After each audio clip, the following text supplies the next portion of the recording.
दोस्तों, इस दुनिया में नेचुरली मामूली या गैर मामूली चीज़ें होती रहती हैं जो कि वाकई में इंसान को हैरान करके रख देती हैं। और ऐसे फिनोमेनन भी चल रहे हैं जिन्हें देखकर इंसान को अपनी आंखों पर यकीन ही नहीं होता। और ऐसे खूबसूरत कुदरती अमल हैं जिन्हें साइंसदान भी देखकर हैरान है कि आखिर इनके पीछे क्या राज है। खूबसूरत झरने, आबशारें और कदीम नीले दरिया एक आम से नज़ारे हैं जो कि बहुत से लोगों ने देखे होते हैं। मगर कुछ ऐसे कुदरती अमल भी हैं जिन्हें बहुत ही कम लोग ही देख पाते हैं, और इन्हें पहली बार देखा तो ऐसा लगता है कि ये आर्टिफिशियली बनाए गए हों, मगर ये कुदरती तौर पर वाकई पे वहाँ पर मौजूद होते हैं। तो दोस्तों, क्या आपने रोलिंग स्टोन्स के बारे में सुना है, जो कि खुद ही अपनी एक जगह से दूसरी जगह पर ट्रैवल करते हैं बगैर किसी कुव्वत के। ना उन पर इंसानी कुव्वत होती है और ना ही किसी जानवर की, मगर ये फिर भी अपने आप से ट्रैवल करते रहते हैं। या आपने किसी ऐसे बॉम्ब ब्लास्ट के बारे में सुना है कि वहाँ पर ब्लास्ट होने के बाद इंतहाई खूबसूरत और हिडन बीच बन गया हो। तो आज की इस वीडियो में मैं आपको नेचर के इंतहाई अजीब और इंटरेस्टिंग फिनोमेनन्स के बारे में बताऊंगा, जिनके पीछे का रीज़न जानकर आप भी काफ़ी हैरान रह जाएंगे। तो वीडियो को एंड तक ज़रूर देखें और साथ साथ चैनल को भी ज़रूर सब्सक्राइब कर दें। अस्सलाम वालेकुम दोस्तों, and welcome to interesting talks. Number 5, rolling stones. दोस्तों, ये मंजर आप अमेरिका में death valley national park, California और नेवाडा में देख सकते हैं, जिसमें पत्थर बगैर किसी कुव्वत के हरकत करते हैं। और ये पत्थर बगैर किसी जानवर या इंसानी कुव्वत के एक जगह से दूसरी जगह मीलों तक ट्रैवल करते रहते हैं। ये काफ़ी अजीब सा फिनोमेना है कि आखिर एक पत्थर बगैर किसी कुव्वत के कैसे हरकत कर सकता है। तो आइए जानते हैं इसके पीछे का राज।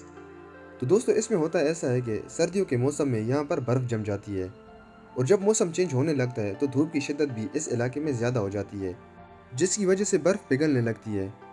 और इस जगह पत्थरों के नीचे एक बर्फ़ की पतली सी लेयर बन जाती है। जब ये पत्थरों के नीचे लेयर बनती है तो पत्थरों के नीचे जो सरफेस होती है तो वो काफ़ी स्लिपरी हो जाती है। फिर इसके अलावा यहाँ पर 5 एमपीएम की तेज़ तरीन हवाएं चलने लगती हैं, जिसकी वजह से इन पत्थरों के नीचे पतली बर्फ फिसलने लगती है और हवाओं के दबाव से ये हरकत शुरू कर देती है। और फाइनली रिजल्ट में ये पत्थर एक जगह से दूसरी जगह ट्रैवल या हरकत शुरू कर देते हैं। तो ये था इनके पीछे का इंटरेस्टिंग रीज़न। इसलिए इन्हें रोलिंग स्टोन्स भी कहा जाता है, क्योंकि हवाओं के दबाव और बर्फ की पतली लेयर की वजह से मूवमेंट शुरू करने लगते हैं, और इनकी मूवमेंट कभी कभार तो मीलों तक भी चली जाती है। Number 4, frozen bubbles. दोस्तों, ये खूबसूरत नज़ारा और फिनोमेना आप देख सकते हैं कि किस तरह पानी के अंदर बबल फ्रीज हो गए हैं। ये नज़ारा आप कनाडा की इब्राहिम लेक में देख सकते हैं, मगर ये खूबसूरत होने के साथ साथ काफ़ी ज़्यादा ख़तरनाक भी है। इसमें होता ऐसा है कि ये बबल्स उस वक्त बनते हैं जब मीथेन गैस पानी के अंदर फ्रीज हो जाए, और जब ये मीथेन गैस पानी के अंदर फंस जाती है तो लो टेम्परेचर की वजह से ये वहीं पर ही फ्रीज हो जाती है, और इस तरह से ये बबल्स की शक्ल इख्तियार कर लेती है। और ये काफ़ी ज़्यादा मकदार में हो जाएं तो इसके नज़दीक हल्की सी भी आग अगर लगाई जाए तो ये काफ़ी बड़ा ब्लास्ट कर सकते हैं। इसलिए यहाँ पर इस जगह किसी को भी नहीं जाने दिया जाता। मगर जैसे जैसे टेम्परेचर नॉर्मल होने लगता है और बाहर का मौसम आता है तो ये बबल्स खुद ब खुद ब्रस्ट होने लगते हैं, और वाकई में काफ़ी ये अमेजिंग नज़र आते हैं। नंबर 3, हिडन बीच। दोस्तों, क्या आप यकीन करेंगे कि दुनिया में बॉम्ब ब्लास्ट होने की वजह से एक इंतहाई खूबसूरत बीच एक्सीडेंटली बन गया हो। ये वाक़या मेक्सिको में पेश आया कि मेक्सिकन गवर्नमेंट ने यहाँ पर टारगेट प्रैक्टिस के लिए इस जगह एक बम ब्लास्ट करवाया, और बम ब्लास्ट करवाने के बाद उन्होंने इस जगह को हिडन ही रखा। यहाँ पर किसी की नज़र ही ना पड़ी, और यहाँ पर इंतहाई खूबसूरत बना हुआ स्ट्रक्चर किसी ने ना देखा।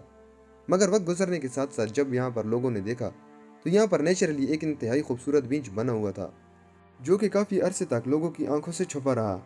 इसलिए इसे हिडन बीच कहा जाता है, और अब हज़ारों लोग हर साल यहाँ इस खूबसूरत मंजर को देखने आते हैं।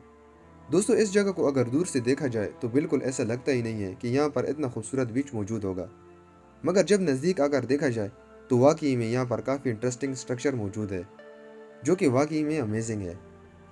Number 2, light pillars. दोस्तों, ये इन तमाम तर नेचुरल फिनोमिनन्स में सबसे ज़्यादा इंटरेस्टिंग और यूनिक है, और इसे वेदर फिनोमेना भी कहा जाता है। इसमें ऐसा लगता है जैसे आसमान से डिफरेंट कलर्स की लाइट ज़मीन पे उतर रही हो, और एक पिलर की तरह ये बन जाती है, और बिल्कुल ऐसा लगता है जैसे बड़े बड़े लाइट्स के पिलर किसी ने खड़े कर दिए हो, और ये वाकई में काफ़ी इंटरेस्टिंग नज़र आते हैं। ये आमतौर पर आर्टिक रीजन से आसमान से फैले हुए नज़र आते हैं। इसके अलावा ये फिनोमेना आप कनाडा में भी कई जगहों पर देख सकते हैं। तो अब जानते हैं इसके पीछे का साइंटिफिक रीज़न। तो दोस्तों, इसमें होता ऐसा है कि ये इल्यूजन ज़्यादातर वहाँ पैदा होता है जहाँ पर सर्दी काफ़ी ज़्यादा हो। जब ठंडी हवाएं हवा में मौजूद बर्फ़ की नमी को क्रिस्टलाइज में चेंज कर देती हैं, तो जब ये क्रिस्टलाइज ज़मीन की तरफ आहिस्ता आहिस्ता आती है तो बहुत सी इर्द गिर्द की लाइट्स यानी स्ट्रीट लाइट्स इस क्रिस्टलाइज से टकराती हैं, तो जब ये लाइट्स टकराती हैं तो वहाँ पर एक खूबसूरत पतली और लंबी रोशनी का इल्यूजन पैदा होता है और बिल्कुल ऐसा लगता है जैसे लंबे लंबे लाइट्स के पिलर रखे हों, जो कि दिखने में काफ़ी इंसान को एक फिक्शनल मूवी का सीन लगता है। दोस्तों, ये फिनोमेना पर्सनली मुझे काफ़ी ज़्यादा पसंद आया है कि मुख्तलिफ़ किस्म की लाइट्स आसमान में लगी होती हैं और बिल्कुल एक ऐसा लगता है जैसे किसी फिक्शनल मूवी का सीन हो। Number 1, turquoise eyes. दोस्तों, इस झील का नाम लेक बेकाल है जो कि रूस में मौजूद है। ये दुनिया की कदीम तरीन गहरी और इंतहाई साफ पानी की सबसे बड़ी झील है और इसका पानी बिल्कुल क्रिस्टल क्लियर है। जब ये क्रिस्टल क्लियर वाटर सर्दियों में जम जाता है तो ये बर्फ़ ऐसी लगती है जैसे फिरोज़ी कलर के ट्रांसपेरेंट गिलास रखे हों। आप देख सकते हैं कि ये कितने खूबसूरत नज़र आते हैं, जैसे बड़े बड़े फिरोज़ी रंग के ट्रांसपेरेंट गिलास पड़े हों। और इसके अलावा जब इन पर सूरज की रोशनी पड़ती है तो ये बिल्कुल जवाहरात की तरह शाइन करने लगते हैं, जो कि वाकई में देखकर काफ़ी अमेजिंग लगता है। तो ये थे दुनिया के इंतहाई इंटरेस्टिंग फिनोमिनन्स और उनके पीछे के रीजंस। आपको इनमें से कौन सा फिनोमेना अच्छा लगा कमेंट करके ज़रूर बताएं। अगर आपने आज की इस वीडियो से कोई भी इन्फॉर्मेशन गेन की हो और वीडियो इंटरेस्टिंग लगी हो तो वीडियो को लाइक करें, चैनल को सब्सक्राइब करें और बेल आइकन को क्लिक करना ना भूलें। Thanks for watching this video.